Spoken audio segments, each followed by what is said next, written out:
Quelques mois après la signature d'un contrat entre les gouvernements congolais à travers les ministères des Finances et l'entreprise de construction turque Milvest Company, de grands travaux de construction de 5 immeubles s'exécutent à pas de géant en plein quartier d'affaires de Gombe.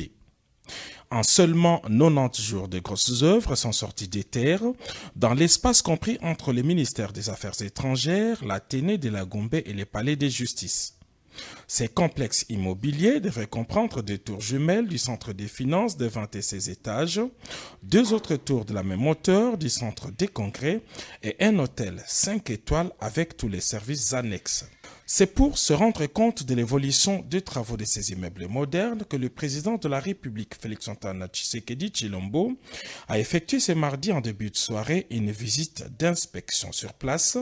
Le chef de l'État s'est d'abord rassuré des conditions de travail et traitement des ouvriers congolais avant de s'entretenir avec l'équipe turque en présence du ministre des Finances, celui du budget et leurs collègues des affaires foncières. Suivant les explications de M. Turan Mildor, le patron du groupe Milvest, dans les 5 prochains mois, toutes les grosses œuvres seront exécutées et les immeubles seront remis clé en main en décembre 2023.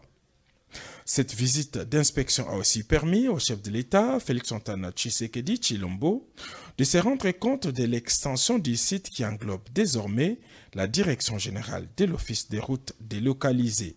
Avec ces 2 tours jumelles d'architecture moderne et futuriste, le centre des finances de Kinshasa abritera entre autres les cabinets du ministre des Finances, celui de son collègue du budget et plusieurs services relevant de ces 2 institutions, les tout à un jet de pierre de la Banque centrale du Congo. Quant au centre des congrès, il sera constitué entre autres d'un amphithéâtre de 3000 places, des salles de conférences et autres auditoriums ultramodernes.